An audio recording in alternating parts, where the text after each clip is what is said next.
Hello, ladies and gentlemen. My name is the Pythonator, and today I'm going to be bringing you another episode of my Black Ops 2 Multiplayer Weapon Guide series. Today we're going to be taking a look at I think it's part of the first two LMGs you unlock. It's the MK48. The MK48 is obviously very similar to the MK46 because, they use pretty much the same model, same reload animation. They're the same gun, basically. But, there are a few key differences that I will explain here and how you should use this gun in Black Ops 2. So, of course, the first thing you want to know is how much damage it does. The MK48 is the only LMG in Black Ops 2 that behaves like LMGs used to. It's pretty much a 3-hit kill up to this insane range that's, this range is so insane that you shouldn't even, almost see people from it. I think it's something like 3,500 meters. And that is just, long.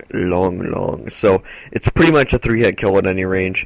If you put rapid fire or the suppressor on it, it'll decrease this range by a lot, over half. So, I wouldn't recommend either of those attachments.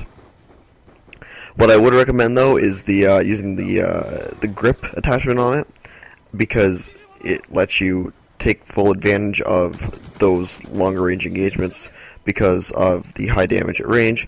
And I'm also going to recommend, this is going to be a really weird attachment that I'll probably only recommend once or twice, but I will recommend the target finder so that you can help find those targets at long range. And basically, what's going to happen is you'll just spot them, you'll see them, the grip will keep you in control, and you'll gun those guys down pretty easily because it'll only take 3 shots to kill. But pretty much everything about this gun is pretty much the same. It's got a 100-round magazine. It's got all your standard attachment options for it, and that's really about all the difference. It maybe has a bit more recoil than it did in Modern Warfare 3, but that's about it. As usual, I like running this sort of walking tank class with an LMG, especially a gun like this because of its power at all ranges and stuff like that. If you do use the wildcard primary gunfighter, that's also a decent option, and use that, add FMJ onto that as well. That's a pretty good fit. But I like to run flak jacket and tac mask, and those two things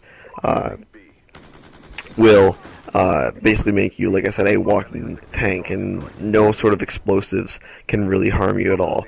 If you use blind eye, if you take a perk 1 greed card and use blind eye with it as well, this is really useful because if you do, I would recommend taking the FMJ as well. If you use the primary gunfighter, take the perk 1 greed as well, because this will let you be undetectable to AI controlled kill streaks, and you can shoot them down really easily with the FMJ rounds, because the FMJ rounds actually do more damage to kill streaks in this game, sort of like Blind Eye Pro and what other perk? Hardened Pro in the first Black Ops. Very, very useful. But no, I actually really like this gun because the MK46 was probably my favorite LMG in Modern Warfare 3. But the thing is that it's basically the same gun. It just has a bit more recoil and a slower fire rate.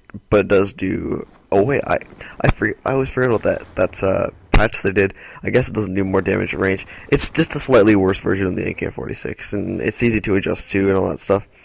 Like I said, great damage, great range. There's nothing really that is wrong about it. Iron sights are good. I mean, they're clean enough. Like I said, they're basically pretty much the same. And if one thing I do really like doing with this class is finding a good choke point. You see, I'm recommending all these things in the pick 10, but I even have to decide which stuff to cut out because there's so many good combinations that, especially with an LMG class, that maybe I won't take one thing and I won't replace it with something else. An option I always thought of with the MK48 for this ultimate suppression class, use Scavenger, and then use FMJ and grip, and you can basically spray people through walls, spray kill streaks, all that kind of stuff. And then combine Bouncing Betty and Shock Charge, and then plant them in the same spot, and then you can refill them, and then people on your flank will die. So yeah, guys, thanks for watching this, and we'll see you guys later. Peace.